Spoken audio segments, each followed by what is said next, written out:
नमस्ते, जय हिंद। दिन भर की टॉप इंपॉर्टेंट इंटरनेशनल अपडेट्स पर आपका स्वागत है। आज की टॉप हेडलाइंस। पहली खबर भारत के दोस्त इजरायल और तुर्की के बीच से सामने निकल के आ रही है, जहां पर अब दोनों देशों ने अपने सभी राजनीतिक और व्यापारिक संबंध तोड़ने शुरू कर दिए हैं। दूसरी खबर भारत और यूक्रेन से सामने निकल के आ रही है, जहां पर यूक्रेन को डीजल सप्लाई करने वाला भारत दुनिया का सबसे बड़ा देश बन चुका है। तीसरी खबर भारत और भूटान से सामने निकल के आ रही है, जहां पर दोनों देशों ने एक बहुत ही important memorandum of understanding sign की है for the agriculture cooperation.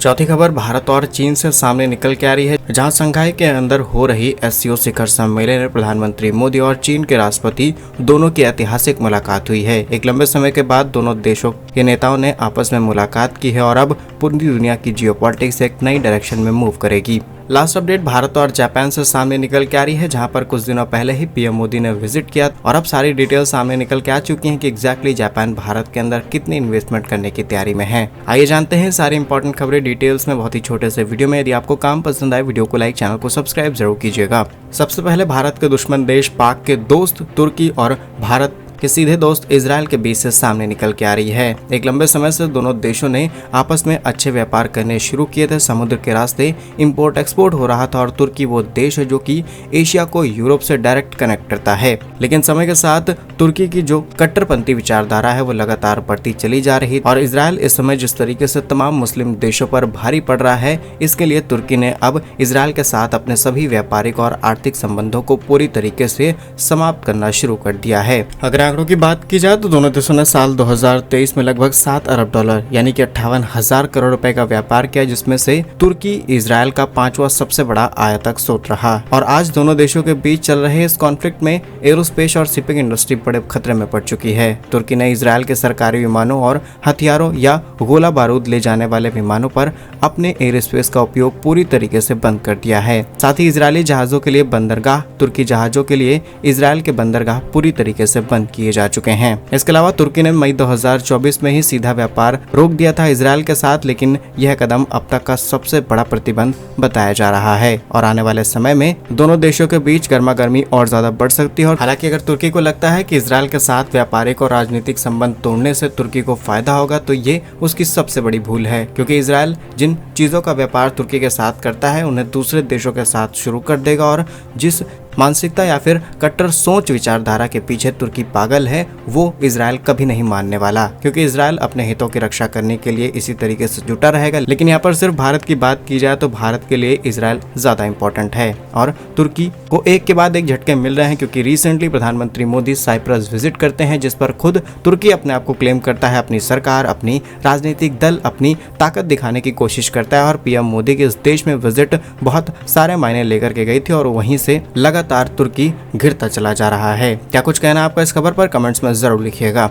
Next important update Bharat और यूक्रेन से सामने निकल के आ रही है और इसमें शामिल कर लिया जाए तो रूस और अमेरिका भी शामिल हैं। आप जानते होंगे कि ट्रंप ने भारत पर एडिशनल 25% टैरिफ इसीलिए लगाया क्योंकि भारत रूस से तेल खरीद रहा है। लेकिन अब खबर सामने निकल के आई कि भारत ने जुलाई 2025 में युद्धग्रस्त यूक्रेन को डीजल एक्सपोर्ट करने वाला सबसे बड़ा रिकॉर्ड बनाया है। वहीं दूसरी ओर रूस से तेल खरीदने पर भारत पर टैरिफ लगा और इसी चीज की बड़ी सजा मिली है। और अब खबर यह है कि जो रूस से कच्चा तेल भारत आया उसे रिफाइन करते हुए हमने पेट्रोल, डीजल, पेट्रोकेमिकल और तमाम तरीके के प्रोडक्ट तैयार किए, जिसमें से डीजल हमने सीधे यूक्रेन को एक्सपोर्ट किया, जिसका इस्तेमाल करते हुए यूक्रेन अपना ट्रांसपोर्टेशन, अपनी एनर्जी सिक्योरिटी और तमाम बिजनेसेस ऑपरेट किया और यूक्रेन को कहीं ना कहीं पैसा भी कमाने का मौका मिला उसी डीजल का इस्तेमाल करते हुए, ताकि युद्ध को एक लंबे समय तक खींचा जा सके। ये बात भी सही है कि पश्चिमी देशों से यूक्रेन को अमेरिका से पैसा मिलता रहा और वही डॉलर भारत के ऊपर खर्च किए गए तेल खरीदने के लिए, और भारत ने उसी पैसे का इस्तेमाल किया रूस से तेल खरीदने में। तो एट द एंड अमेरिका का पैसा रूस पहुंच गया और इस बात की भनक अमेरिका को नहीं लगी। और शायद अमेरिका को इस बात का पता था, लेकिन इसके बावजूद भी जानबूझ करके अनजान बनने की कोशिश की जा रही थी, क्योंकि यूक्रेन आज ऐसी स्थिति में न ही उसे पूरी तरीके से साथ लिया जा सकता है, न ही पूरी तरीके से छोड़ा जा सकता है। यूक्रेन को भारत से भी कई उम्मीदें हैं, इसीलिए हम कोई एग्जैक्ट फैसला नहीं दे रहे और शांति वार्ता के साथ आगे बढ़ना चाहते हैं।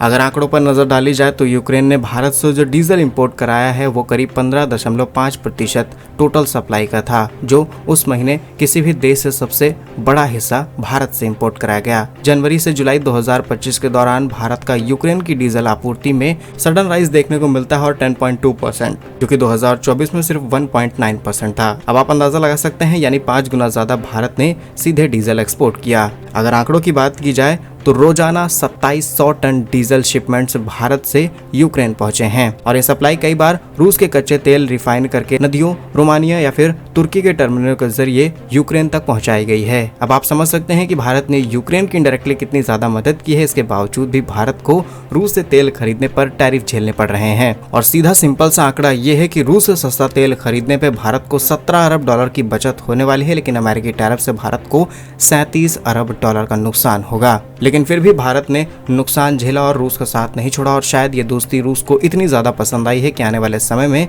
ये दोस्ती इसी तरीके से बनी रहेगी और रूस इसी तरीके से भारत का साथ देता रहेगा। नेक्स्ट इंपॉर्टेंट अपडेट भारत और भूटान से सामने निकल के आ रही है, जहां पर रिसेंटली भारत और भूटान के बीच एक समझौता ज्ञापन यानी कि मेमोरेंडम ऑफ अंडरस्टैंडिंग पर हस्ताक्षर किए गए हैं, जिसमें नई टेक्नोलॉजी और भारत भूटान के बीच कृषि और पशुधन विकास संबंधित सभी चीजों को बड़े स्केल पर शुरू किया जाएगा। जानकारी के लिए आपको बता दें कि ये एमओयू भारत के कृषि एवं किसान कल्याण मंत्रालय के सचिव देवेश चतुर्वेदी और भूटान के कृषि एवं पशुपालन मंत्रालय के सचिव थिनले नामगेल ने थिम्पू में साइन किया। इस एमओयू का उद्देश्य ये है कि टेक्नोलॉजी का इस्तेमाल किया जाएगा एग्रीकल्चर में, पशुपालन में, ताकि प्रोडक्शन को और बड़े स्केल पर शुरू किया जा सके। भारत के पास जो भी टेक्नोलॉजीज हैं, भूटान के पास जो भी टेक्नोलॉजीज हैं, वो आपस में शेयर की जाएंगी और एक अच्छा ऑपरेशन बिल्ड करते हुए दोनों देश एक दूसरे को टेक्नोलॉजी शेयर करेंगे। नेक्स्ट इंपॉर्टेंट अपडेट भारत और चीन से सामने निकल के आ रही है, जहाँ पर चीन के तियानजिन शहर के शंघाई में एससीओ शिखर सम्मेलन रविवार को कंप्लीट हुआ। भारत और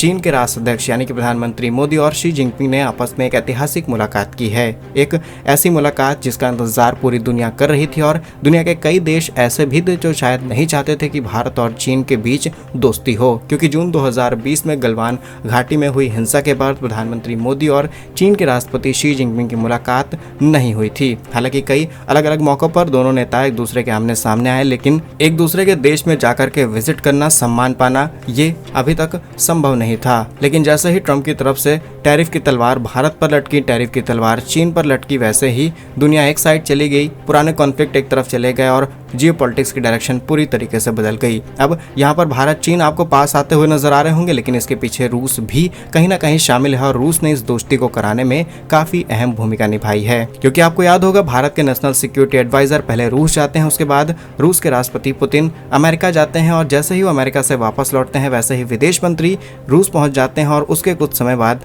चीन के विदेश मंत्री भारत आते हैं। तो पूरी एक तैयारी पहले से ही चल रही थी कि कैसे पूरी दुनिया को सबक सिखाना है कि, और स्पेशली अमेरिका को टैरिफ, या फिर कहें अमेरिका को सबक सिखाना है कि टैरिफ की जो गंदी राजनीति आप चल रहे हैं ये आगे चल के आपके लिए बड़ी दिक्कत बन जाएगी। फिलहाल भारत और चीन के बीच हुई बैठक से साफ पता चल चुका है कि आने वाले समय में दोनों देशों के बीच रिश्ते कैसे रहेंगे। पाक का समर्थन से लेकर के कैलाश मानसरोवर यात्रा और बॉर्डर वाली दिक्कतों का समाधान कैसे निकाला जाए, इन सभी मुद्दों पर बातचीत शुरू हो चुकी है। बाकी डेवलपमेंट्स आने बाकी आने वाले वीडियोस में आपको सारी चीजें अपडेट की जाएंगी। क्या कुछ कहना आपका इन सभी के ऊपर कमेंट्स में जरूर लिखे। भारत के ऐसे ही वीडियोस पाने के लिए वीडियो को लाइक, चैनल को सब्सक्राइब जरूर कीजिए। वंदे मातरम, भारत माता की जय।